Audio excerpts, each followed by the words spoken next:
Interest rates might sound like numbers on a page, but they can shape your financial future. Let's break down what they mean for your mortgage and how you can stay ahead. Have you ever wondered how even a small change in an interest rate can add up to thousands of dollars over the life of your mortgage? Let's make sense of it all fast.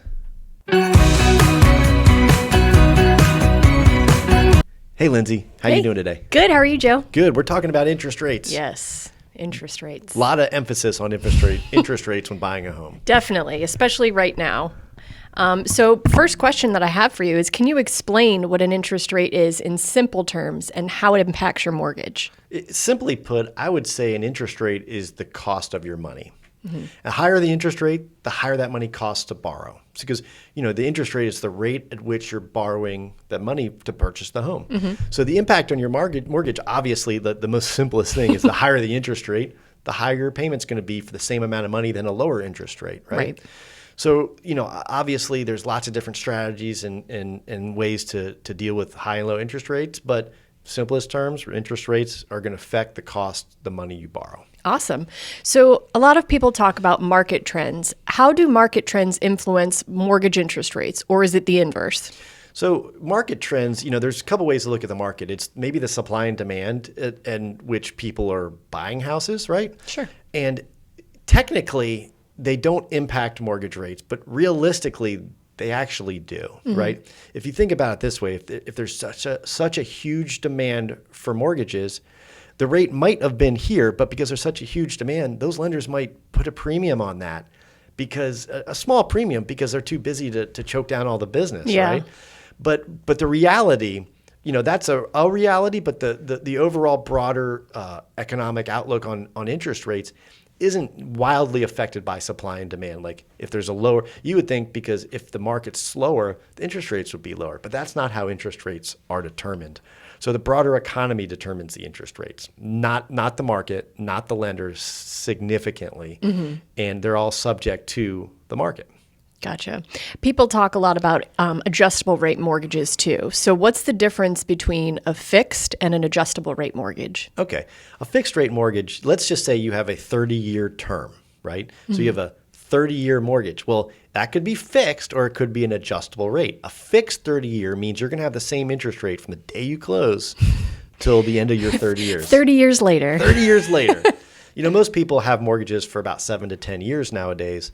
It used to be 5 to 7, but it's about 7 to 10 years. Mm-hmm. And you think about it, 5 to 7 is reasonable.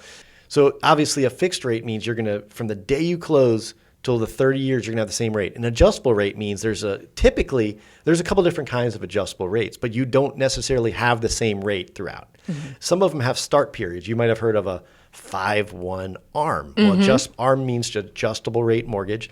5 means that you're going to have a specific introduction period of 5 years where it's fixed, and then it's going to change every 1 year after that.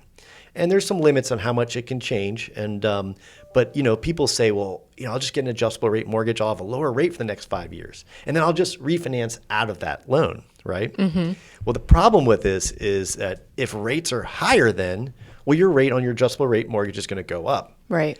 And if you refinance out of that, you're going to refinance into a higher rate anyway because rates are already up. Mm-hmm. So that's the danger. They're a powerful tool if there's a specific end date to how long you might be living in that house, right? Mm-hmm. If you think you might be living in that house 4 years and you're going to be transferred with the military or a governmental agency like the FBI or something like that. Cool jobs, right? But then that might make sense for you because you're not going to be in that house no matter what for 5 years, and there's limited risk. Right. Limited. There's still risk. But if you don't know how long you're going to be in a house and you're just taking the adjustable rate mortgage to lower your payment, that could be dangerous because you don't know what it's going to look like in 2, 5, 7 mm-hmm. years, depending on your term of your when that loan goes adjustable, and you're taking a gamble. So it's a little bit of a gambling game there. Because the thought that I'll just refinance out of this only works if rates are lower. And if rates are lower than they were when you took that loan out, why would you refinance your ARM, right? Mm-hmm. And the danger is if they're higher because you can't refinance into a lower rate or the same rate if rates are higher. Right. So how can someone secure the best possible rate for their situation? Well, the rate's made up of a lot of different things. How much you're borrowing versus the home's worth. We call that loan to value. The loan amount versus the value of the home. And if you're borrowing, the lower the loan to value, like the less you're borrowing versus the home's value, the better of a rate you're going to have because you're going to be less risky to the lender. Another thing is your credit score. So, if you have a higher credit score, you're going to pay less for money because you're less risky to a lender or for the loan. So, having a good credit score, putting more money down are two possible things. And if you're already in a situation where, look, I need to buy a home right now, my credit score is what it is. Well, then you look at, how much home do I buy? Yeah. Right? Because you can't have people think that lenders can just decide the rates. Like I decide the rate's 3% today, right? Well, that's just not the case. The broader market, the markets the mortgage-backed security markets, and not to get real technical, the markets in which we sell loans into, they pretty much determine the rates, right? And the broader economy determines the rates. If the economy is doing really, really well, typically the rates are a little higher. If the economy is not doing well, typically rates are lower because the demand on those bonds, not on the housing, and things like that. So the best thing you can do is make sure that your credit score is up to snuff. You've done everything you can to improve your credit score. If you can put more money down, and you can play with that to see, is it worth putting more money down, or should I buy the rate down? Not to get into a completely different conversation, right. But buying the rate down is, you can pay an upfront fee to get a lower interest rate. And that might make sense in certain situations, but make sure you have a mortgage loan originator that can help you with the math. Gotcha. So last question that I have for you, why do interest rates fluctuate? You alluded a little bit to this, but why do interest rates fluctuate and what should borrowers watch for? Interest rates fluctuate. Again, it goes back to the market. Yeah. And what market am I talking about? Well, there's a couple markets, but the one where we get our rates from is the mortgage-backed security market. And so that market goes up and down like a stock would, right? So, people say, well, hey, I know you quoted me yesterday, but I want yesterday's rate today. Well, I can't magically make that happen. We can't go back in time. Can't go back in time.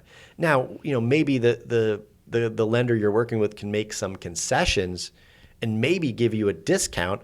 But the reality is that it's not the loan officer or the lender saying, hey, rates, we raised rates today. Yeah. It's that the market is where we sell loans in a secondary market.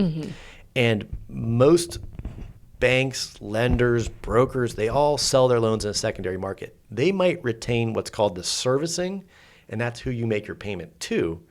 But they're going to sell the note and maybe retain servicing to, typically it ends up at Fannie Mae, Freddie Mac, or it's securitized through Ginnie Mae. And those are all quasi-governmental agencies. Actually, right now they're full governmental agencies.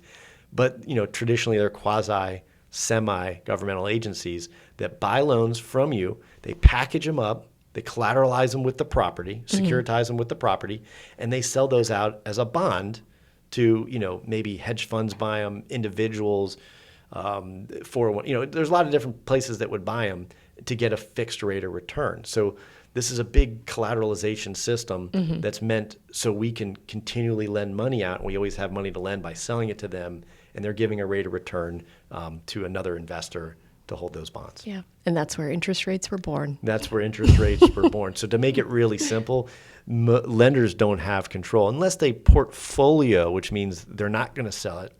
And people think my bank doesn't sell my loan. More than likely they do. Yeah. They just say that because they don't understand it. Most of the people you're talking to don't understand that they do sell the loan in most cases, not all, but the vast, vast majority of cases. And you just make your payment to them. Because Fannie Mae doesn't service loans. Freddie Mac doesn't service loans. Ginnie Mae doesn't service loans. You're going to make your payment to someone else. Yeah.